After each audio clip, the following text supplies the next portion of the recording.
should we Hello, should we start? If you can sit.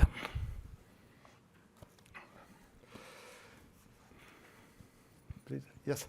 Good morning, and welcome to another very excellent auto talk organized by the IMF Library.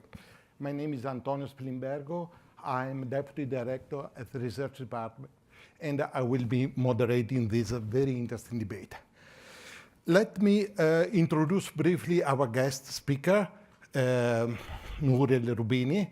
Nouriel doesn't need a long introduction at the fund because he has been a friend of the fund for the last 20 years at least. And he's recently, I don't go through the various things, he's recently emeritus at the Stern School of Business at New York University and CEO of Roubini Macro Associates. Welcome. I've known Nouriel for about 30 years, so I think I'm entitled to fix a problem. Nouriel has been known as Dr. Doom, as a happy pessimist. I need to correct this. I know that Nouriel at heart is a crypto optimist. And I'm very, very look forward to see a spark of this optimism during this meeting. He will be talking with, we are very grateful to have here our managing director, who I would say is a pragmatic optimist, looking always for the how to solve issue and moving forward. Her favorite expression is leaning forward, I would say. But another leaning expression is shared by the two, which is buckle up, in the sense that we have to recognize the threats, but we have to take opportune, appropriate actions. And this is what we want to hear and the debate.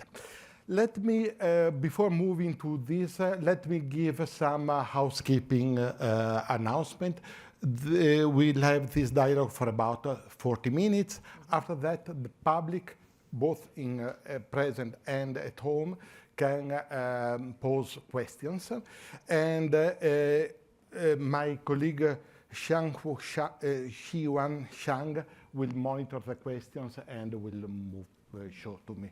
So please ask questions. So with this, let's move to the questions. First questions. Nouriel, in your book, Megathreats, you discuss 10 dangerous trends that imperil our future. What is the role of the fund in helping to address these megathreats? First of all, it's a great pleasure and honor being back here at the IMF. It's a very important institution. All of you do critical work to foster macroeconomic and financial stability. I've been coming here actually for almost 40 years as the first summer. When I was in grad school at Harvard, I spent in the research department here at the IMF. When I predicted the global financial crisis, it was September '06 in a hall like this one at the IMF, and you're led by great, wise, and thoughtful leaders. So it's with pleasure being on the same platform with you, Kristalina. Really a pleasure and honor. And my main concern is that this institution, all of you, are absolutely have a critical role to ensure and foster macroeconomic and financial stability, peace, progress, and prosperity for the world. But now this macro and financial stability is threatened by what I call mega threats in my book. What you, Kristalina, last spring spoke about was something similar. You said a confluence of calamities, and you said this was a most complex, challenging time for the world economy since probably World War II. Other people refer to it as being a polycrisis. This is the idea that essentially a variety of risks and threats are all interconnected with each other. We live in times of unexpected, unusual, and unprecedented uncertainty, for use in some sense. Lots of volatility, lots of risk, lots of uncertainty, lots of threat. And we need to address them. Of course, in the short run, there are all the new economic and financial threats, the return of inflation in advanced economies and also many emerging markets, the risk of stagflation, the risk of financial instability and systemic financial and debt crisis. But in the book, I recognize the same way which you folks at the IMF recognize there are other threats out there that have to be addressed that are not maybe part of the original remit of the IMF. But we live in a world in which there is global climate change that has severe economic and financial consequences. We just came out of COVID-19, and global pandemics have a severe economic, financial, and social impact. Now there is the rise of artificial intelligence, machine learning, robotic automation. The economic pie may increase, but may lead to permanent technological unemployment and a rise in income and wealth inequality. There is now a backlash against globalization. Talk about deglobalization, balkanization, fragmentation of the global economy, risk of trade wars, financial and trade sanctions, decoupling, and you name it. And we also have seen economic malaise in many parts of the world. A rise in income and wealth inequality now is leading to a backlash against liberal democracy, even in countries that had it, with extremist populist party of the extreme right and left becoming more popular in many parts of the world. And also, we live now, unfortunately, also in a world of geopolitical depression, as there is a number of revisionist powers that challenge the economic, political, trade, financial, and geopolitical order that the US, Europe, and the West created after World War II. I mean, I'm old enough. I grew up between Middle East and Europe between late 50s and the early 1980s. And when I was growing up, I never worried about the risk of conflict among great powers or even a nuclear exchange, because after the détente between US and the Soviet Union and after Nixon went to China, the risk of a war between great powers went away.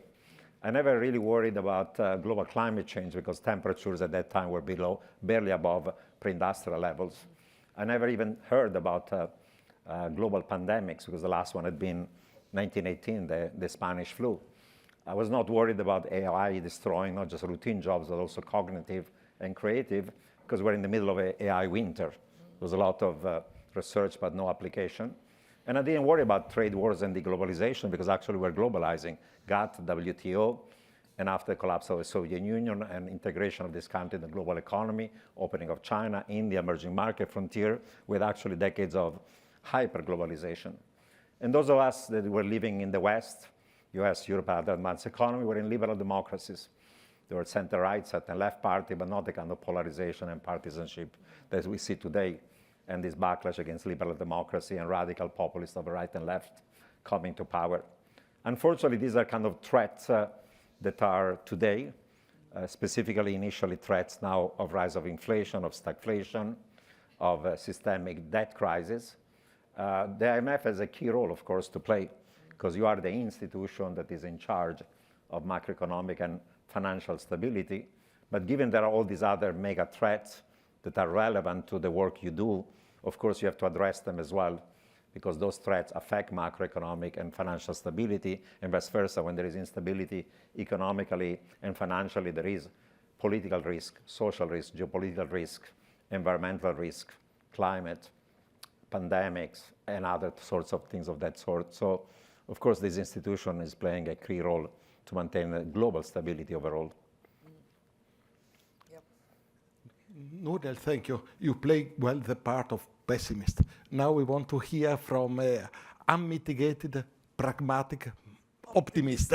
And what did you learn? What surprised you about the book?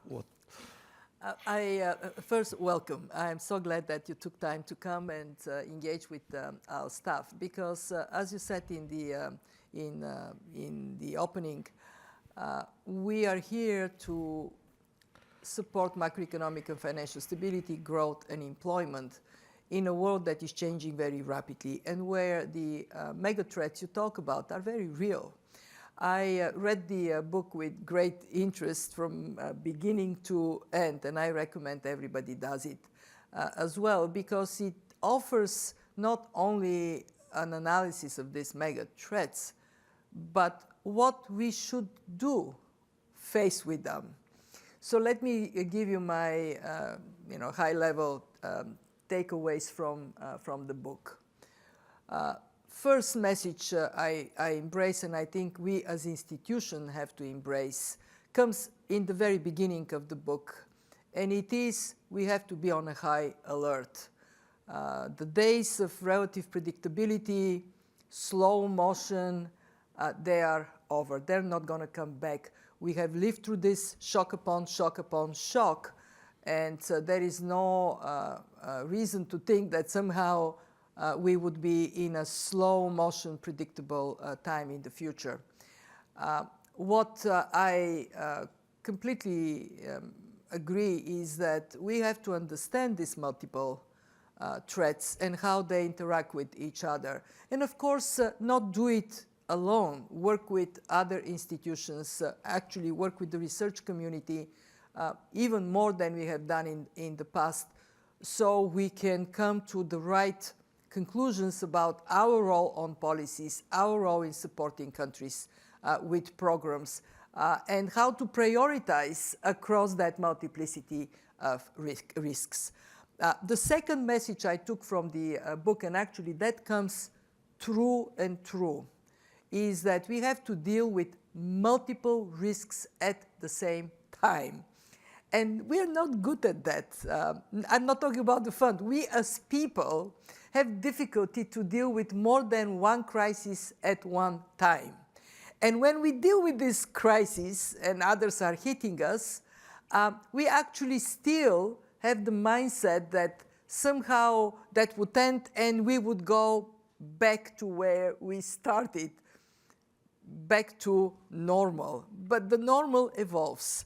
And how we get to not only anticipate shocks, but deal with multiple shocks at the same time, as we are now faced to do with the pandemic still with us, the war in Ukraine, inflation that we have not seen in decades hitting us. This, of course, makes it incredibly complex, not only for policymakers, but also for our institution, for our own staff. The third message I took from the book that I embrace, and you actually started with that, buckle up. We are for a tough ride, but we can get through it. You use a similar expression, which is tighten your belt, seatbelt, but that is exactly the same notion that there is no reason to despair. Yeah, we have to buckle up and then move in a decisive manner. There was one thing in the book, and I shared this with Nouriel, that I was surprised he has given less prominence, and it is conflicts, fragility, and the spillovers that come from it. It is in the book, but it is not separated as big mega threat. And yet, for those of us who work with the Sahel, with the Horn of Africa, with areas that are affected by, well, actually right now, Ukraine is at the top of this list.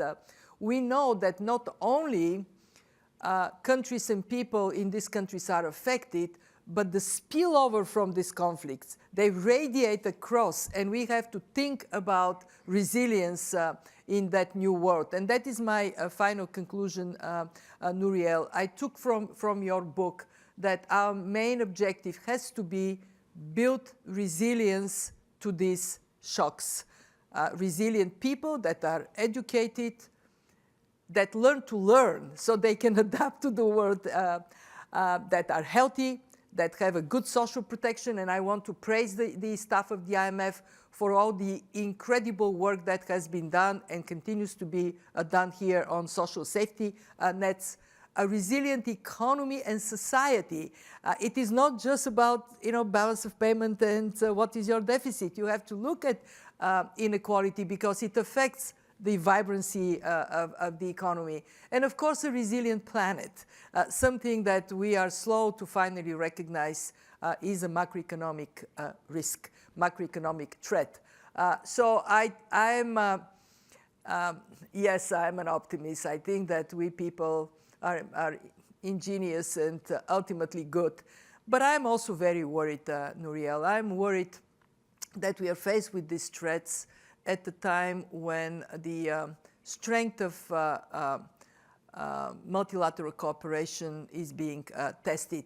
And if I have one message to my colleagues, to our staff, to our institution, is we have an incredibly important role to play to keep the world together.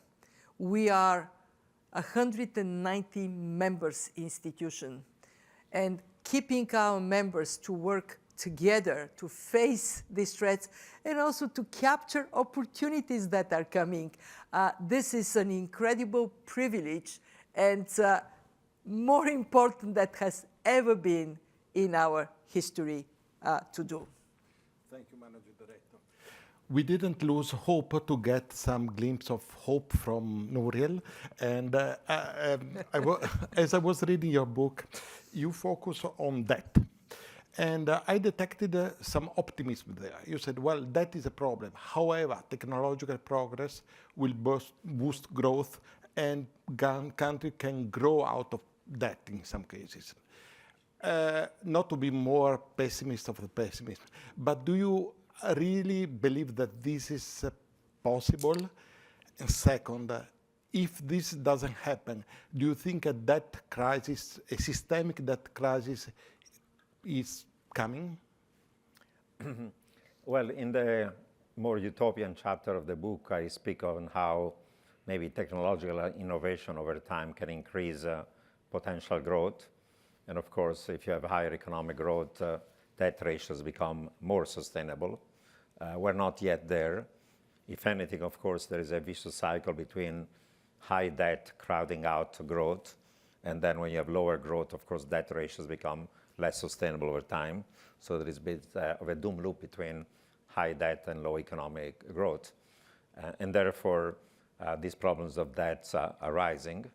You know, in the past, as I point out in the book, debt ratios sharply rose from the 70s until now. In 1970s, private and public debt as a share of GDP globally was around 100%. By 1999, it was 200%. Last year was 350% of GDP and rising. In advanced economies, 420 and rising. In China, 330. Typically, EM is only 250, but as you know, they're more fragile because of currency maturity and other types of mismatches. But until recently, debt ratios were high, but debt servicing ratios were low. Because anytime we even had a crisis, the global financial crisis, or even the initial impact of the COVID crisis, you had a negative aggregate demand shock, credit crunch, and that led to deflation or lowflation. So we could do massive monetary, fiscal, and credit easing. So we went to zero rates, negative rates, quantitative easing, credit easing. You know, 2 years ago, $18 trillion equivalent of public debt between Europe and Japan had a negative nominal yield. In Denmark, you had mortgages with negative nominal yields. Unfortunately, that kind of a way of dealing with the debt is over right now because for a variety of reasons, a combination of bad policies, loose monetary and fiscal and credit policy on one side, and negative supply shocks on the other side. Inflation is rising, and now central banks have to increase interest rates, and we're entering an economic slowdown, if not a contraction, at a time where you have to tighten monetary policy rather than easing. And therefore, there are significant problems of rising debt servicing ratios. Some fractions of the household sector, some fraction of the business corporate sectors, some banks, some shadow banks, some governments, some countries had debt ratios that were unsustainable. We bailed them out during the previous two crises. This time around, we're going to facing potentially a severe debt problem. The other thing that I think it's worth considering is that not only we have larger deficits and debt, but in the next few years, we're going to have to fight a war for security, you know, because of what's happening between Russia and Ukraine. Europe, the US are going to spend more. In Asia, there are these Cold War getting colder, whether we like it or not. US's allies and China are going to spend more on security and defense. We have to fight a war against global climate change. It's going to imply a huge amount of spending. Private and public is expensive. We have to prevent the next pandemic, so either we do it in advance, and it's expensive, or ex post. As you saw, the cost, economically and fiscally, are huge. Eventually, AI, machine learning, robotic automation is going to imply massive technological unemployment. We'll have to widen the social safety net. We have now a backlash against trade and globalization and a rise of inequality. So fiscal policies are becoming, rightly so, pro-workers, pro-unions, pro-wage earners, pro-partially or unemployed people. Otherwise, there'll be social strife. So all these things are sources of additional spending pressure all over the world. But the willingness, ability to raise taxes is limited.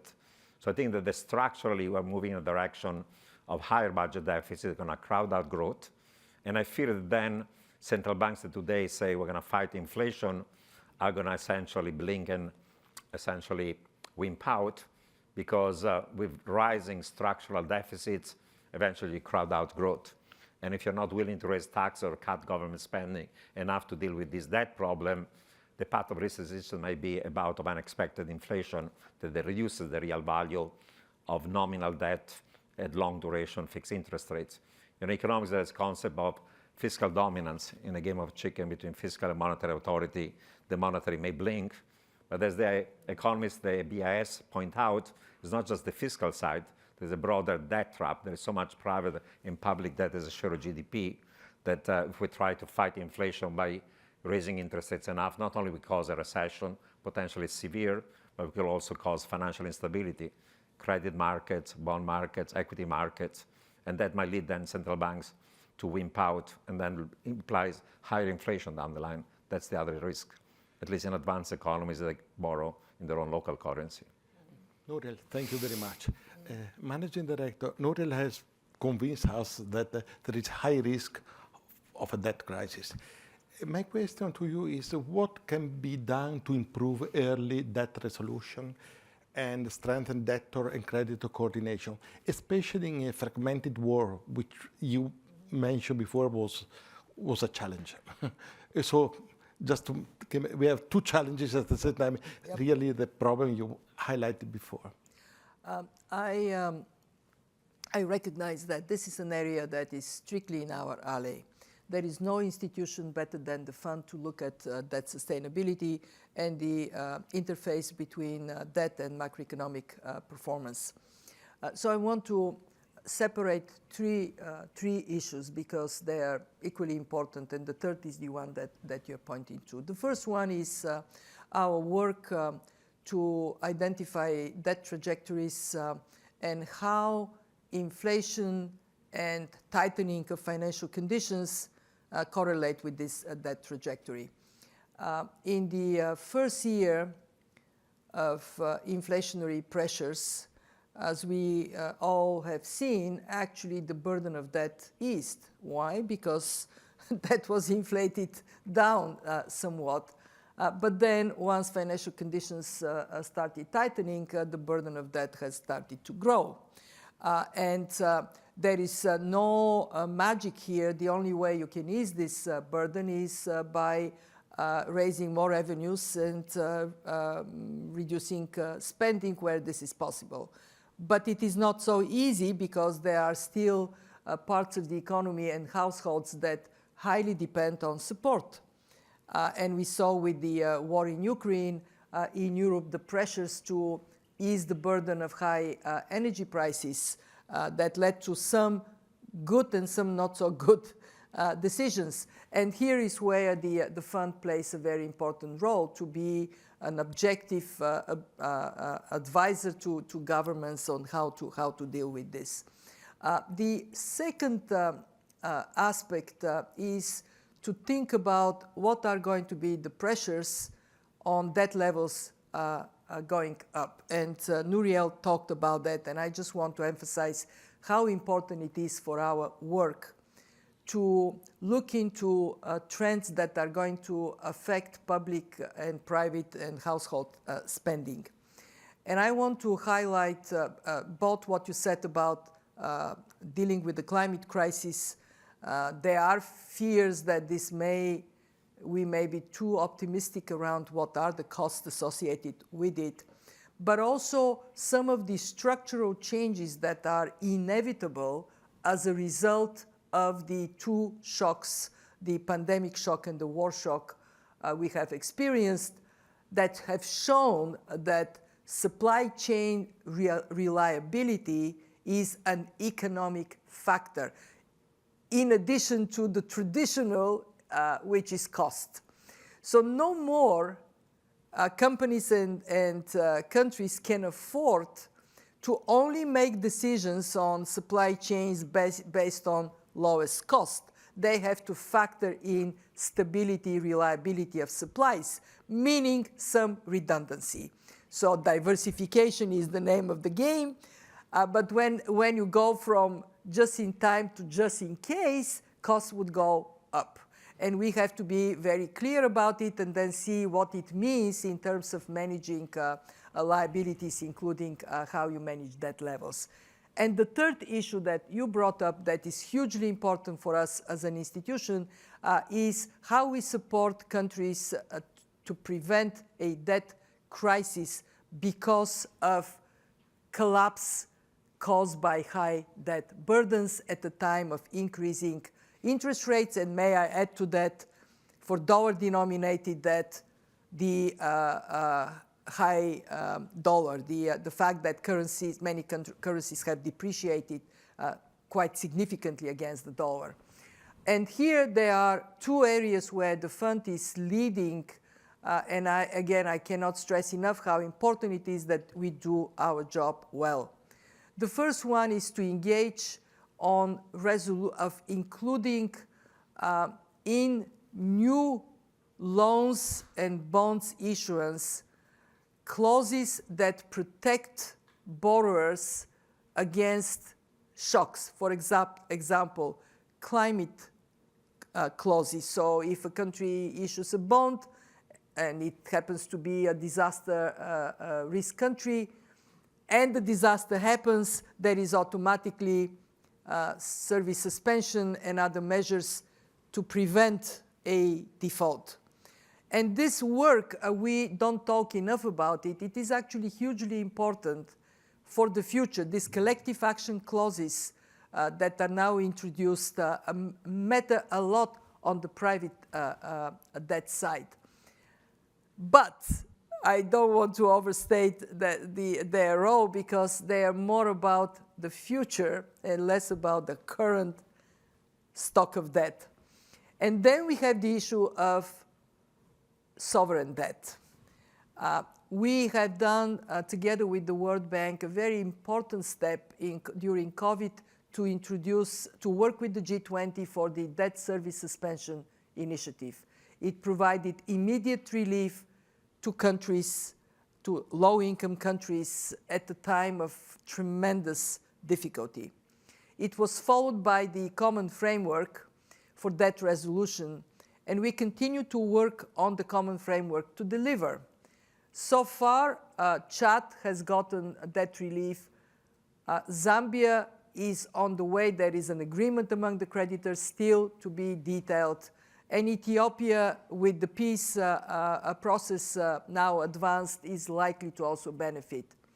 But there are countries that are not eligible to common framework, like Sri Lanka, like Suriname, that are also in that distress. So we have been arguing very strongly that the common framework needs to speed up and improve on 3 dimensions.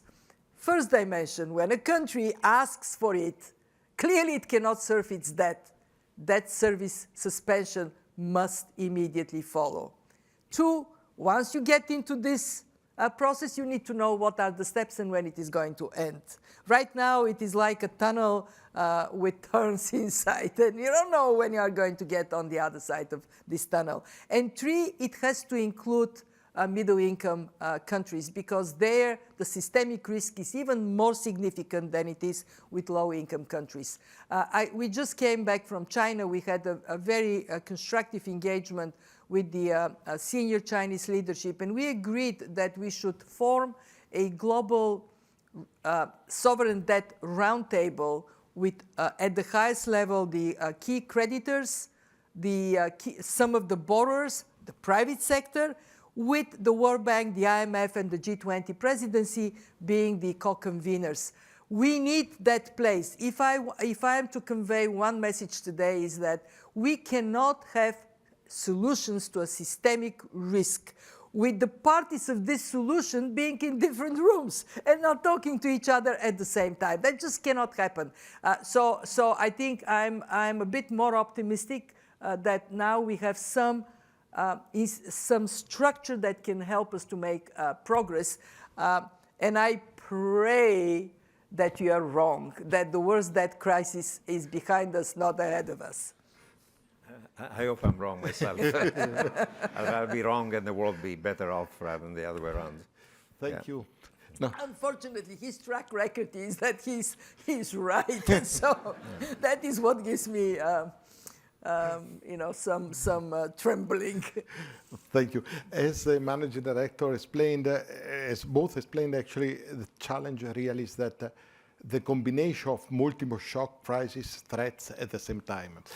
So we already spoke about debt, which is the urgent, but there is something which is the important, and it's a climate challenge. And this is a topic which is very close to our heart. And what is your take on, are we all doomed? Are you given the willingness? You seem a little bit pessimistic in the book, Nouriel. Well, I think everybody recognizes that global climate change is a very severe threat. And it's not just decades from now. This past summer, you had droughts in India and Pakistan, throughout Italy, Western Europe, of course, Sub-Saharan Africa, but the US West, from Colorado, California is in a drought, 80% of Mexico, most of Central America, and the economic damage is becoming more severe and so on, has to be addressed. I feel that unfortunately there's progress, but there's also a lot of green wishing or greenwashing. We're not doing enough. Given current technologies, mitigation, that means going to net zero implies a negative economic growth. Something is not acceptable. Maybe new technology in the future are going to allow us to do otherwise. Adaptation is the second solution, means let the temperature go to +2, +3, and then limit the cost is usually expensive. And geoengineering, destroying dust particles in the atmosphere reflecting sunlight, looks like, for now, like freak science. So that's one constraint. Now, there are lots of solutions to the climate change problem. The question is, why don't we go for what's desirable and optimal, and what are the constraints? And in the book, I suggest there are several, both domestic and international constraints. Domestically, many countries, including this one, half of the country doesn't believe in human-driven climate change. So when they're in power, we don't have the policies. Secondly, we have a conflict between young and old. The young are going to be around for decades. The old are not going to be around. The young don't vote, the elderly vote. And anyhow, any solution implies sacrifices and costs in the short run for the common good over the medium long term. And we tend to discount the future. Internationally, we have a free rider problem. If a country does all the effort to reduce the emission to zero and nobody else does it, they don't get any benefits. And coordinating 200 countries is hard. There's a bit of a conflict between emerging markets and advanced economies. We're telling the West to China in the emerging market, cut your emission to zero, like we want to do over the next 20 years. They say, well, you created this problem for the last 200 years with the Industrial Revolution. 90% of the stock, cumulatively, historically, is due to the West. Yes, the new flow is coming a lot from China, India, and other emerging markets, but we want to become middle class and rich before we can reduce emissions. And unless you give us enough transfers, but the numbers have to be in the trillions of dollars, not 50 billion, we're not going to do it today. So there's that tension. And finally, I think there's also a bit of geopolitics. Unfortunately, US, China, and great powers don't agree on global security, don't agree about how to deal with pandemics. They have trade frictions, how to deal with financial stability, and dealing with global climate change is another area in which achieving, in a world of great powers, a coordination agreement becomes very hard. So there are solutions, of course, but there are also all these constraints.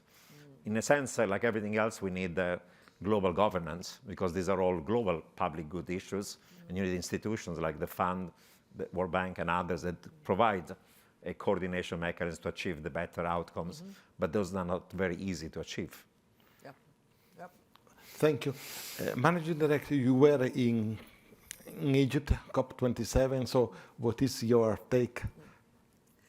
Well, on this particular topic, I dread ruining my reputation for being unwavering optimist, because what we have seen at COP27 is progress, but much less than necessary.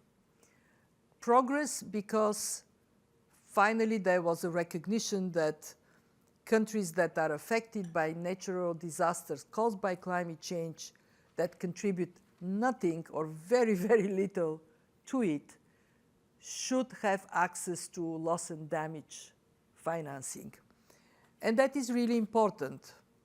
Not enough because two things are still way behind the curve. The first one is aggregate commitments for emission reductions.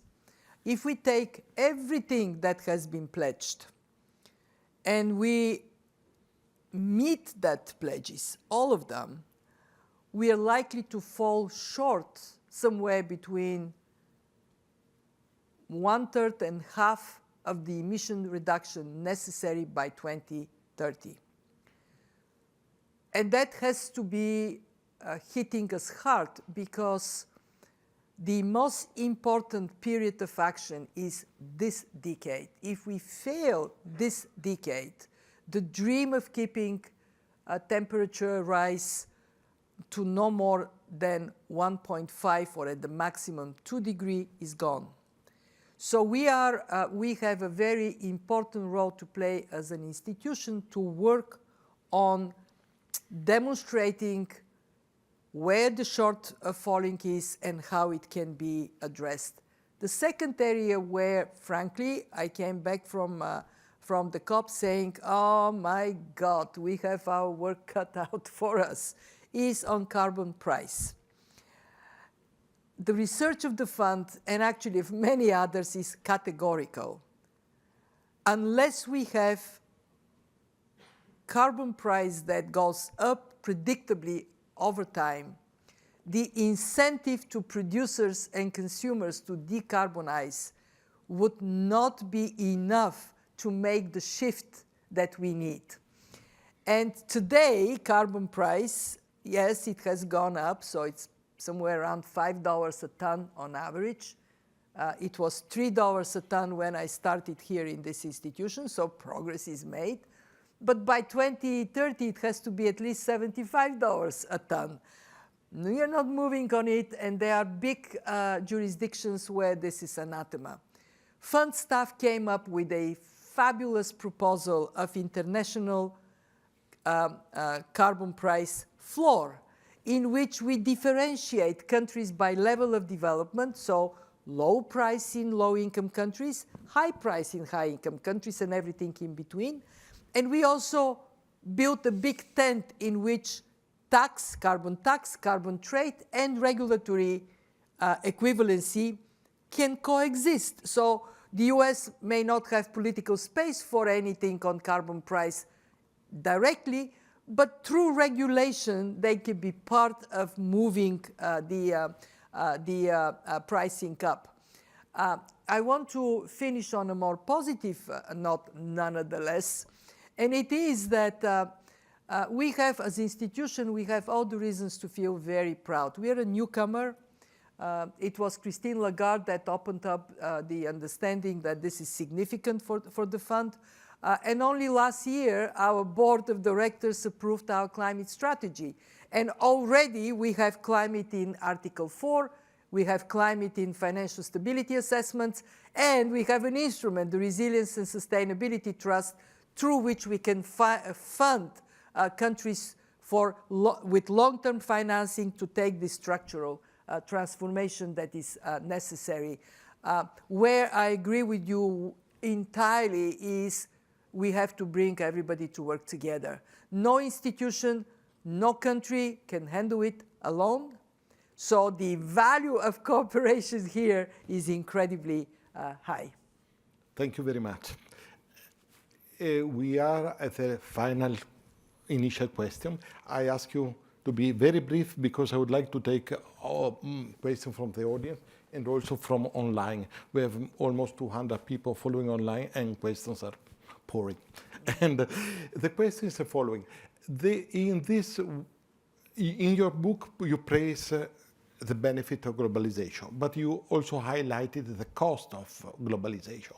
How do you find the right balance between the two?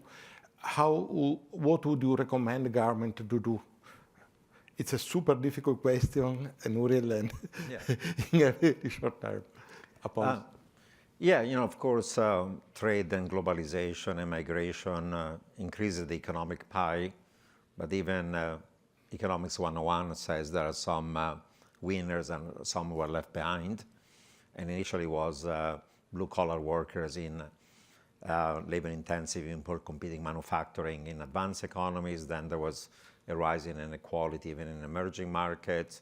Then concerns about environmental standards, labor standards, resource nationalism, and now geopolitics is leading to the risk of balkanization, fragmentation, decoupling, division of the global economy. So the talk now is about friendshoring or reshoring rather than offshoring, about secure and fair trade rather than free trade, and so on. There is not a clear, bullet. I think that the benefits from trade and globalization are there. In the past, was not just an issue of transferring income to those who are left behind, but to give them economic opportunity. But trade adjustment assistance in the US, the union called it trade burial assistance, because these workers were not retrained, they didn't get any better jobs, they ended up in low-end service sectors, hamburger flippers, Uber drivers, cashiers in supermarkets. And now because of AI, even the Uber drivers are going to be disappearing over time, and the robots can be in McDonald's, can do the job without humans. Same thing when you go to a supermarket. So in the past, actually, the threat was considered to be trade, globalization, and migration, but maybe we're fighting the last war. In the future, we'll have to think about the consequences of AI for jobs, routine, cognitive, even creative. Growth has to be sustainable, growth has to be inclusive, because otherwise there'll be damage and there'll be a backlash against it.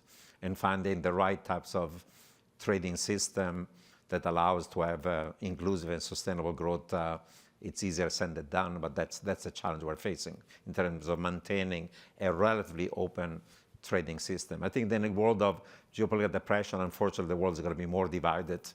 In one region of the world closer to the US and the West, another one closer to China's own friends and allies. So we may have some degree of decoupling, preventing them from becoming complete division of the world. Fragmentation and balkanization is going to take a lot of effort by institutions like the fund as well.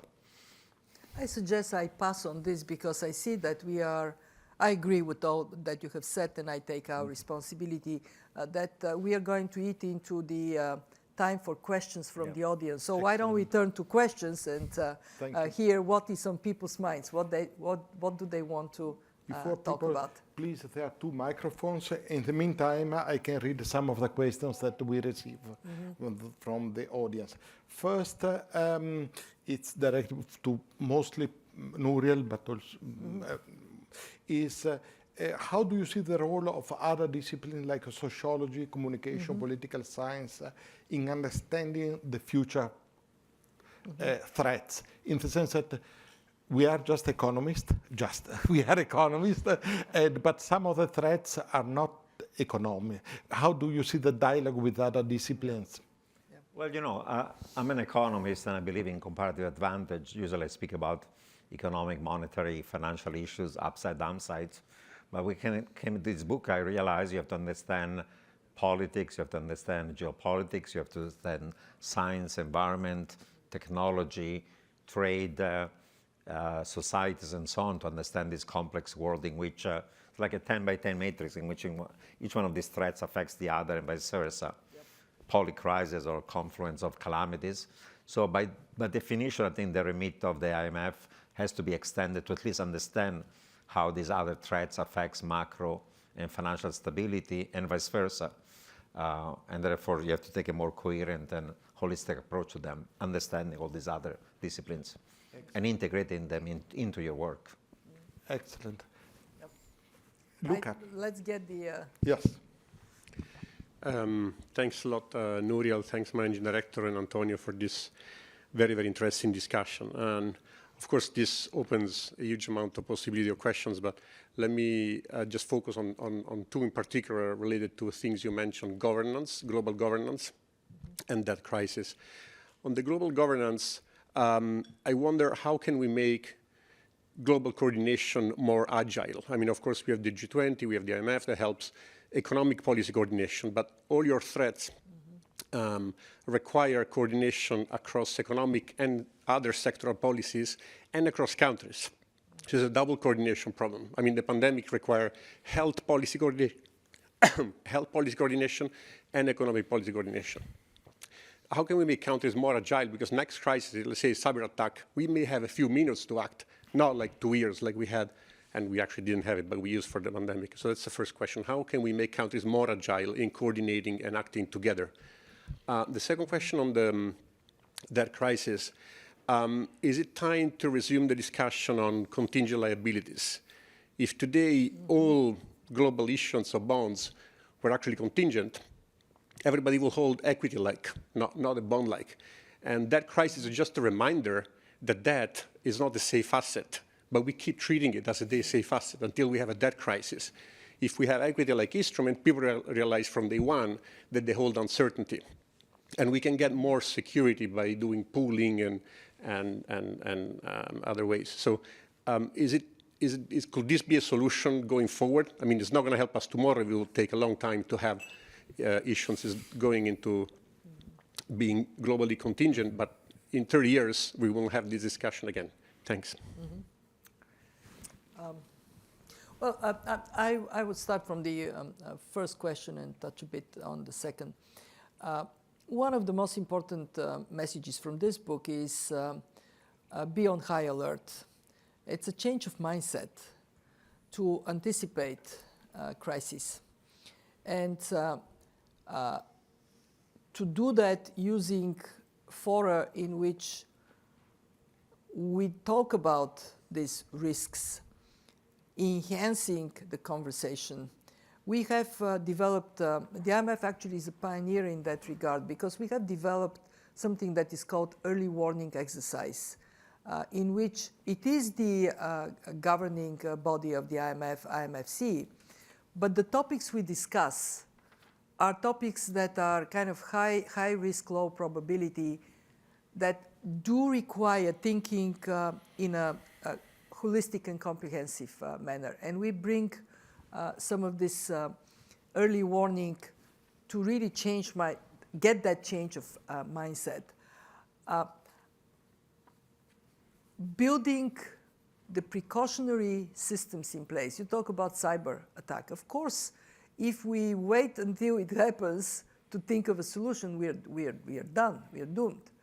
But if we are thinking about these risks, and this is where I find the value of this book, whether you agree with everything or you don't, this is what it tells us, that this precautionary mindset requires to be much better prepared for shocks and much more agile at international level, at national level, in companies, and for that matter, in households. So the answer to your question is, it is that mindset change that we have to underpin, rather than thinking of changing governance, change the way we come to our duties, to our responsibilities whenever we are. Simulations that need to be done. People invented the sandbox for a reason. How we can build this in our bloodstream so we actually are ready for a world of more frequent and more severe shocks. Where I fail to answer your question is on the issue of what can be done to get global cooperation on steroids, because that's what we need. And unfortunately, we are not quite seeing that. On the contrary, we we are going a bit backwards. And I think it is, again, I'm going back to the duties of all of us, for the fund, we have to make the case convincingly to our members, stick together. We are in the same boat. We all have to row in the same direction. And in rough seas, and these rough seas are going to be like this. They're not going to turn into calm lake-like waters. Actually, why don't I stop here and move to Nouriel? You get this question, and then you have the second question as well, because actually you wrote quite a lot about that dimension in your book. Yes. Well, we live in a world in which, whether you call it megathreats or confluence of calamities or polycrisis, you have a global public bads as opposed to global public goods. All of these issues have global externalities, whether it's climate change, pandemics, economic and financial instability, geopolitical tensions, trade wars and fights, and even social-political instability, as you point out, can be transmitted across borders to other countries, like has happened in some parts of Africa. So we need, global governance, that's clear. And now we live in a world in which there is a bit of a backlash, unfortunately, against it. There are nationalistic forces. Those who are globalists are considered as being members of the elites and so on. And we have to stress the importance of providing global public goods. I think part of the new challenge is that there's a concept in international relations of hegemonic stability that says that if there is a global hegemon, that hegemon can internalize the global public goods and provide them because it benefits both the world in itself. 19th century Pax Britannica with the British empires, in the 20th century Pax Americana with the US providing security, freer trade, and lots of other things. The challenge today is that we live in a world in which there are rising powers. There is the US, there is Europe, there is China, emerging India, and they have differences of opinion on many things. And achieving that type of a coordination, cooperation, of course, becomes more challenging. That's where institutions exist, whether it's the IMF, the World Bank, WTO, WHO, and you name it, have a critical role. Either we really provide them with the power and the influence to affect and provide global public goods, or otherwise we're going to go in the wrong direction. So we need more global governance and stronger power of those types of institutions. On issue of that, yes, anything that is more state contingent, climate bonds, catastrophe bonds, debt for equity swaps, or whatever not, that creates stuff that is more equity-like rather than debt-like, goes in the right direction. The basic concepts of a corporate capital structure says if there is too much debt relative to equity, you can be subject to distress. So we need enough equity in this world. And of course, also in terms of global capital flows, if you borrow from the rest of the world, if it's more equity-like, is state contingent, is more long-term, is in local currency, and doesn't have the problems of debt, foreign currency, shorter maturity, and being a state uncontingent in principle rather than contingent. So we have to more than with a world in which there is more equity in the world. Absolutely so. Yeah. And can I just add one thing on this point on that? We do have, as an institution, huge responsibility to help long-term investments, especially to deal with the climate transition, with the digital transition, to take place. We have responsibility on the policy front, but also on reducing perceived or real risks. And that specifically takes us in currency mismatches. One of the big obstacles is countries with weaker currencies cannot generate the kind of income that is predictably securing investment. And we are a fabulous institution to think about how we reduce currency risks in these debt instruments. So there is space for the fund high technical expertise in this area, not only on the quantity of debt, but on the quality and mechanism for delivery of these instruments. Thank you. We have a question from the floor. Thank you so much, Dr. Roubini, MD, for doing this. Little bit of a different question, maybe. You're talking about all these huge problems that take a lot of brain power to solve, and we need more people going into sciences, into clean energy, climate science. And on the other side, you have a financial sector that's grown, that's draws in a lot of PhD mathematicians, other really smart people. Do you think there's kind of a misallocation of resources in society here, and is there something, what can policymakers do about that? That's a very good question. Yes, too many people in the past went into Wall Street or the city compared to being either in the public sector or slightly more productive parts of the private sector. Of course, the financial sector has a lot of important role to play for economic growth, but there was excessive and toxic financialization of various sorts. And some work, like from my colleague Thomas Philippon at Stern, suggested some of the increase in income and wealth inequality and reduction in competition has to do with the strength of the corporate sector and the financial system in terms of oligopolies.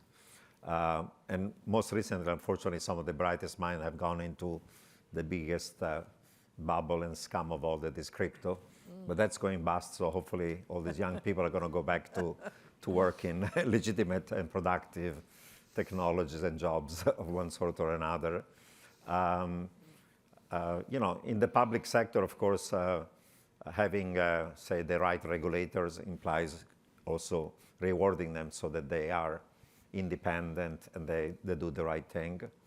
But yes, there is a misallocation of human capital driven by the fact that there are a whole bunch of bubbles, and most recently, SPAC bubble, meme stock bubble, crypto bubble, and you name it. And when those bubble occurs, too many of the young generation go in the wrong direction. And unfortunately, many people are left behind. There is a whole generation of young people, Gen Zs, who feel they are hopeless, helpless, some of them skillless, jobless. They've been shafted during the global financial crisis and then shafted again during the COVID crisis. And there's an incentive to try to become rich by gambling and day trading and doing overnight stuff. But no one has become rich this way. You have to study hard, work hard, save for the long term, and that's how you become successful. And we have also democratized finance. In the Anglo-Saxon countries, because there was a mismatch between incomes and expectation of spending, keeping up with the Joneses, we democratized finance, and we had the housing bubble, and people were using home equity withdrawal to spend more than their income. And this time around, people have gone into meme and crypto as a way of trying to become rich overnight. But that's a recipe for actually even more economic and financial disaster for millions of people. Madoff, with that Ponzi scheme, essentially destroyed the livelihood of about 30,000 people. But there are 40 million Americans that have invested into crypto in the last few years, and hundreds of millions globally. That's a much bigger extent of fraud of small investors and retail people. Yeah, tough. My take is how you define success. If success is measured with you become rich, we are in trouble. So how we create the sense of fabulous success coming from other places, and things like the Nobel Prizes. We have to think of more of those things that make people see themselves as hugely valuable and successful, that are not measured by money. But really tough question. I'm so glad you put it forward. There's something to reflect on. Thank you. Professor Roubini, you are well known for dire predictions which come true from time to time. But let me ask, of the current global risks which are still widely discussed in the media today, which risks, in your opinion, are no longer relevant or less relevant than others, and so could be disregarded or discounted going forward? Thank you. It's hard to think about stuff that is less of a problem.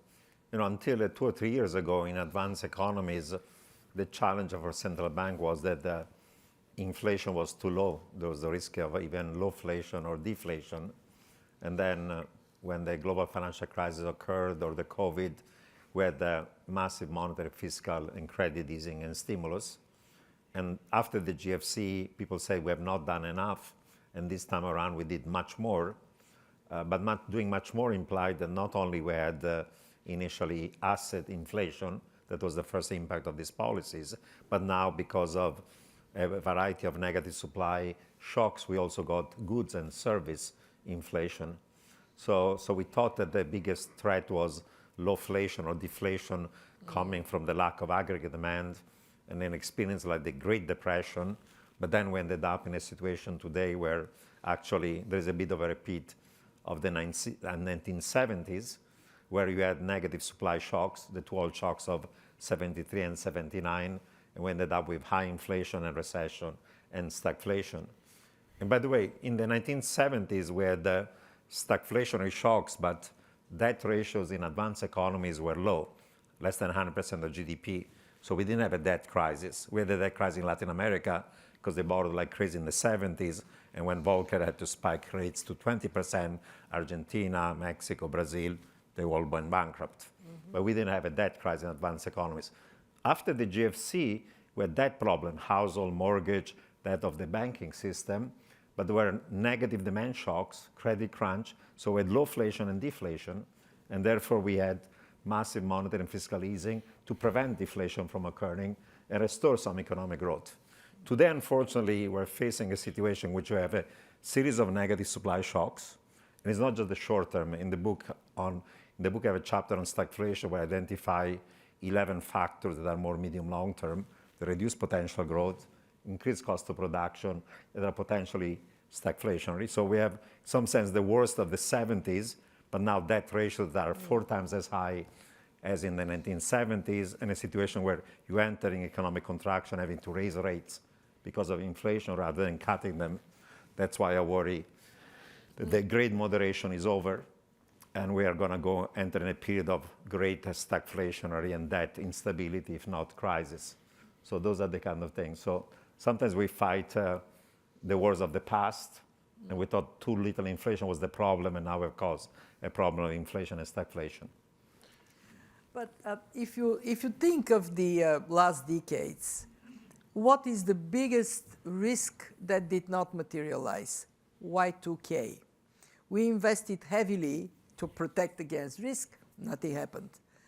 And yet it was right to invest, because these things, if they happen, then we are in very big trouble. I was thinking when you asked your question of early warning exercises, and when you were speaking, one of the things we discussed was low for longer.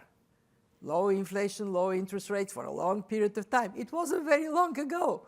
And of course, things have changed. So our problem is that we rely too much on data from the past to predict the future. And we have to learn to think of the unthinkable if we are to have this mindset that we have been talking about. Thank you. This was a fascinating debate. Unfortunately, it has to come to an end. Let me, before passing the word to the Managing Director for final remarks, let me thank for the very interesting questions we received.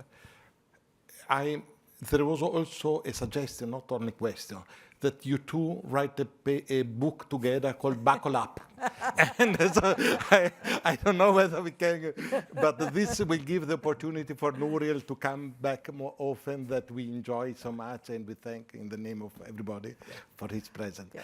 And let me also thank the library for organizing this and reminding you that over there are books, and there will be a book signing after once we are done. Thank you a lot. It was a pleasure. And well, thank you. I only want to say to Nouriel, come again. Yeah. And to thank on behalf of all of us for the work you do, and for the way you still dominate your thinking with what the solution could be. And that kind of solutions mindset, please bring it to our audience again, Nouriel. If you ask me what I'm most sad about these days, the peace dividend is gone. And so much could have been done if we were still to have it. So how do we invent new pathways to get more done, especially in this very challenging time? Please, when you have good thoughts about it, you know where to come. Thank you, Nouriel, and a big round of applause for you.